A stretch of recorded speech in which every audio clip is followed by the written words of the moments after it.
Assalamualaikum warahmatullahi wabarakatuh. Nama saya Muhammad Fayad, NPM 2203 10 10 10 121. Mahasiswa Hukum Peralihan dan Pengadaan Tanah pada kelas B. Soal yang pertama, jelaskan alur tahapan pelaksanaan pengadaan tanah, sebutkan dasar hukumnya.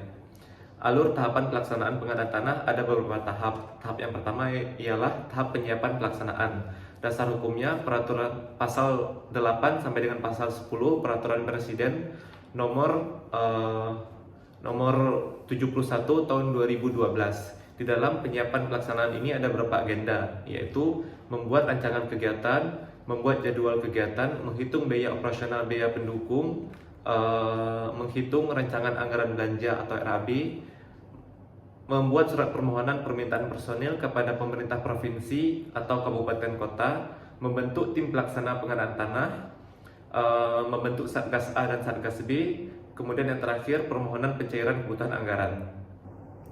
Tahap selanjutnya ialah tahap inventarisasi dan identifikasi. Inventarisasi dan identifikasi bertujuan untuk mengetahui pihak yang berhak dan objek pengadaan tanah. Hasil inventarisasi dan identifikasi memuat daftar nominasi pihak yang berhak dan objek pengadaan tanah. Pihak yang berhak meliputi nama, alamat, serta pekerjaan pihak yang menguasai atau memiliki tanah. Objek pengadaan tanah meliputi letak, luas, status, serta jenis pemanfaatan atau penggunaan tanah. Dasar hukumnya pasal 28 Undang-Undang Nomor 2 Tahun 2012. Tahap selanjutnya ialah tahap pengumuman. Dasar hukumnya ialah pasal 29 ayat 1, 2, 3, dan 4 Undang-Undang Nomor 2 Tahun 2012. Tahap pengumuman dilakukan dalam jangka waktu 14 hari dengan tujuan untuk memberikan kesempatan kepada pihak yang berhak mencermati data yang diumumkan dan mengajukan keberatan apabila ada data yang dirasa kurang sesuai. Pengumuman dilaksanakan di 3 tempat, yaitu di kecamatan, kelurahan atau kampung, kemudian di lokasi pengadaan tanah. Pengumuman hasil inventarisasi dan identifikasi memuat subjek hak, letak, luas, serta peta bidang pengadaan tanah. Tahap selanjutnya ialah tahap verifikasi peta bidang dan daftar nominatif. Dasar hukumnya pasal 29 ayat 5 Undang-Undang Nomor 2 Tahun 2012. Verifikasi dilaksanakan oleh Satgas A dan Satgas B apabila ada pihak yang berhak yang mengajukan keberatan. Bila keberatan diterima, maka daftar nominatif dan peta bidang akan dibetulkan. Bila keberatan ditolak, maka akan dibuatkan berita acara penolakan keberatan yang ditandatangani oleh ketua pelaksana. Tahap selanjutnya ialah tahap pengadaan penilai pertanahan. Dasar hukumnya pasal 31 Undang-Undang Nomor 2 Tahun 2012. Lembaga pertanahan menetapkan penilai pertanahan sesuai dengan ketentuan undang-undang. Penilai pertanahan melakukan penilaian dalam jangka waktu 30 hari kerja. Penilai pertanahan berkoordinasi dengan tim pelaksana pengadaan tanah apabila terdapat perbedaan daftar peta bidang atau apabila terdapat perbedaan daftar nominatif atau peta bidang di lapangan. Penilai pertanahan mendampingi tim pelaksana pengadaan tanah pada saat musyawarah. Tahap selanjutnya ialah tahap penaksiran ganti kerugian. Penaksiran besarnya nilai ganti kerugian oleh penilai dilaksanakan bidang per bidang tanah yang meliputi tanah, ruang atas tanah dan ruang bawah tanah, bangunan, tanaman, benda lain yang berkaitan dengan tanah, atau kerugian lain yang dapat dinilai. Dasar hukumnya pasal 33 Undang-Undang Nomor 2 Tahun 2012. Tahap selanjutnya ialah tahap pemberitahuan besarnya ganti kerugian dan musyawarah bentuk ganti kerugian. Dasar hukumnya pasal 34 sampai dengan pasal 37 Undang-Undang Nomor 2 Tahun 2012. Lembaga pertanahan mengadakan musyawarah dalam jangka waktu paling lama 30 hari sejak hasil penilaian oleh penilai diserahkan kepada lembaga pertanahan. Tujuan dari musyawarah ini adalah untuk menentukan bentuk dan atau besarnya ganti kerugian berdasarkan hasil penilaian ganti kerugian. Pemberian bentuk ganti kerugian dapat diberikan dalam beberapa bentuk, yaitu dalam bentuk uang, dalam bentuk tanah pengganti, dalam bentuk permukiman kembali, dalam bentuk kepemilikan saham, atau dalam bentuk lain yang disetujui oleh kedua belah pihak. Selanjutnya ialah tahap pembayaran ganti kerugian dan pelepasan hak. Dasar hukumnya ialah pasal 41 ayat 2 Undang-Undang Nomor 2 Tahun 2012.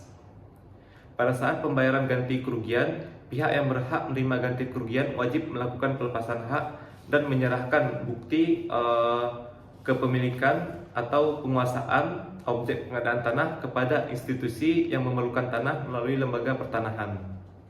Tahap selanjutnya ialah penitipan ganti kerugian ke pengadilan. Dalam hal pihak yang berhak menolak bentuk dan atau besaran ganti kerugian berdasarkan hasil musyawarah atau berdasarkan putusan pengadilan negeri atau Mahkamah Agung, maka ganti kerugian itu dititipkan kepada pengadilan negeri setempat.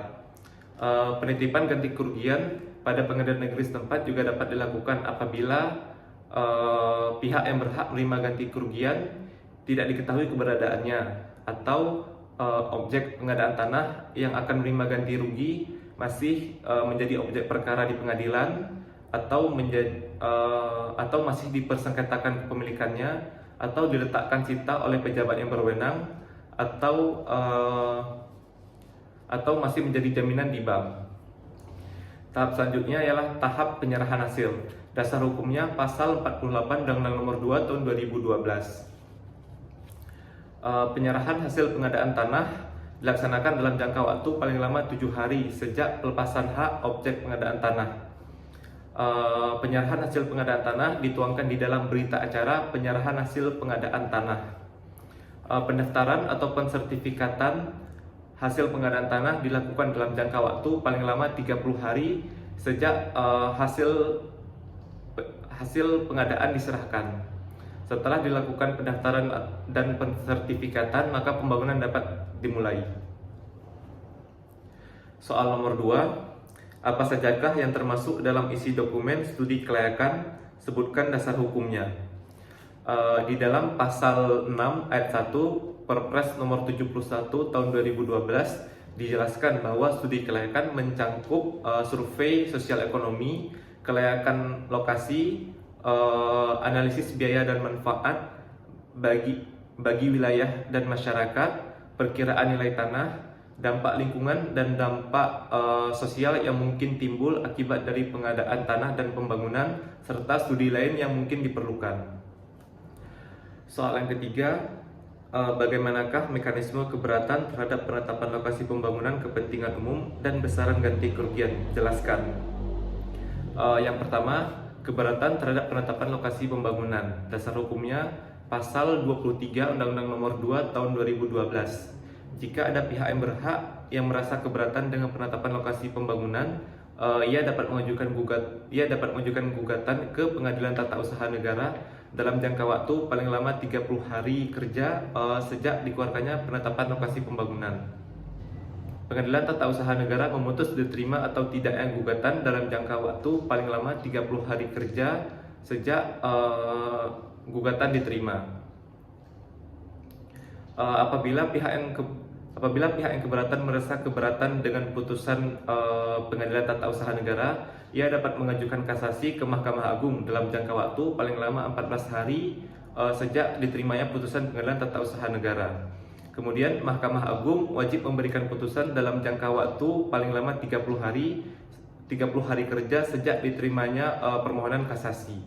Putusan pengadilan yang telah inkrah menjadi dasar diteruskan atau tidaknya pengadaan tanah untuk kepentingan umum.